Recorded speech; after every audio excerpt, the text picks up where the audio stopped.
Hey guys, so in today's video, I wanted to respond to a question that I saw that was on one of the medical assisting groups that I am currently a member of on Facebook, and I thought that the information would be good to share on here for you guys. I'm not sure how relevant this question might be to some of you, but you guys know that I like sharing knowledge and tips and tricks when I'm able to. So I'm going to read this comment or question, and then I'm going to share my thoughts on it. So the person asked, what does shadowing consist of? And they say they were asked to clean the room and take the patient outside. So first of all, I have a couple of questions for you. When you are shadowing, let's just talk about shadowing in general. When you're shadowing someone, normally it's usually a situation where it may be you came in for a job interview and they asked you to do a shadow where you would have the opportunity to see kind of what the day-to-day tasks are, how the clinic runs on a day-to-day. Sometimes I've heard of clinics doing this and sometimes they don't. It just kind of depends on the clinic. I have heard of people that I know, like before they offer them the job, they give them the opportunity to come shadow an employee, and they kind of just follow the employee around for an hour or two before they offer them the position so that both of them can see how things would go if the person was to work there. Shadowing should not be you doing things for someone, because when you are shadowing, unless you are some type of student, like, obviously, I feel like anybody can escort a patient out of the exam room. However, if you are not working there and you're not a student there, I don't think it's a good idea for you to do any of these tasks, whether that is cleaning the room or taking the patient outside. Because if you're not clocked in and working there, or if you're not there as a student, do not put yourself at risk by doing any sort of employment-related tasks. So the reason I say students is because you might be a CNA student or a medical assistant student or a med student, a nursing student, whatever the case may be. You may be there to do certain things or to learn certain things. However, it shouldn't be termed shadowing if they're asking you to complete tasks for them, because that would be a little bit different. Like I said, it's not that difficult to clean up a room or to escort the patient from the exam room out to the waiting room or whatever the case may be. But if you are not a student or employed there, I would not recommend doing that. Shadowing should be you following someone around, not physically touching the patient. Shadowing should be a time for you to be able to ask questions, kind of see how things go. Take in information, be a sponge. That is what shadowing is, in my opinion. Shadowing is not, hey, while I'm doing this, you do this. While I'm, cleaning up the exam room, can you take the patient out to the lobby or the waiting room? Or while I take the patient out to the waiting room, can you clean the exam room?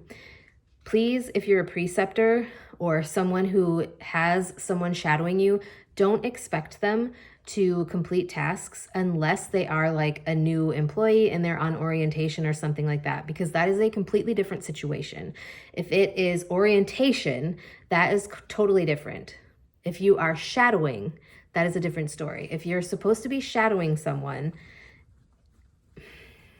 okay, I'm gonna bite myself in the ass here, because technically, if you're shadowing someone on orientation, that is different. If it is orientation of any kind, please let this information go in one ear and out the other. But if it is a person like a student who is supposed to be getting shadowing experience, do not have them complete tasks for you.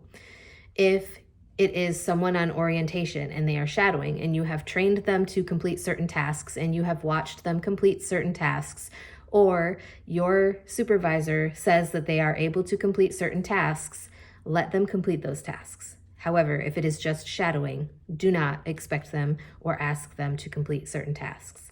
If you're shadowing, now this is what I don't understand, why this person was asked to clean the room. Again, I don't know anything more than what I said or what was said in this post, but like, depending on the situation, I don't know if this person has ever cleaned an exam room before. You know, like I don't know if this patient or this person has ever worked with patients in this facility before. I don't know if this person has ever been really in this facility before that day. So those are also good questions to take into consideration, because if the person is unfamiliar with the facility, why would you have them escorting patients to the waiting room, lobby, et cetera, et cetera? If the person doesn't really know what they need to do in order to clean the exam room, you might say, how difficult is it? However, at the facility I work at, we use a certain type of cleaning wipe to wipe down the exam table before we pull out new table paper. I wipe down all of the countertops. I think everybody does it differently. If you guys are curious, I can talk about like my whole cleaning routine in between patients and when I first start in the morning. I can actually like show you guys on one of the days. Sorry, the sun's deciding to get really bright right now. I can actually show you guys one morning this week while I'm out at one of our outline clinics. If you guys are curious, like what I do to get the exam rooms ready in the morning, because I usually get there at least 15 to 20 minutes early so that I can go through this whole process of getting everything ready for the day.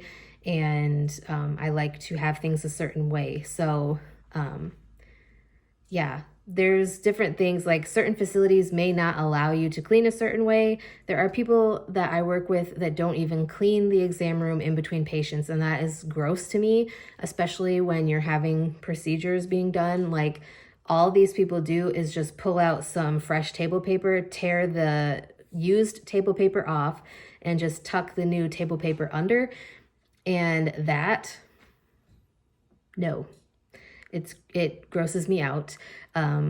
If I think a lot of the patients, if they knew that the exam room wasn't being cleaned, I think they would freak out. I do a very thorough wipe down of surfaces when I am like in between patients. So I can talk about that in another video if you guys are curious. And like I said, I can actually show you guys on either Wednesday or Friday of this week, just because those are the days that I go out to our outline clinic. But anyways, I just wanted to share that with you guys. If you guys have shadowed before and been asked to do things, not on orientation, please, not on an orientation where you're supposed to be shadowing.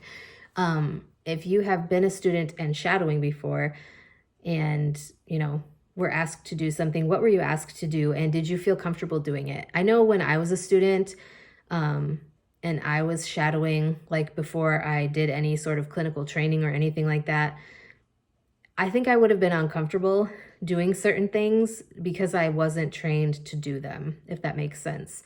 Not saying that people shouldn't know how to clean up an exam room, but you never know. There may be a certain type of wipe, there may be a certain chemical cleaner, there may be certain things that you need to know in order to prepare the exam room for the next patient that this person has never been trained on, if that makes sense. So let me know what you think. What are your thoughts? Have you ever been asked to do something while you're shadowing that you weren't comfortable with or that you were comfortable with? Let me know your thoughts. If you guys have any questions, comments, concerns, suggestions, let me know. If you guys have any topics you would like to hear me discuss on my channel in the future, please let me know that as well. I would be glad to get something filmed for you. And with that being said, I will talk to you guys next time.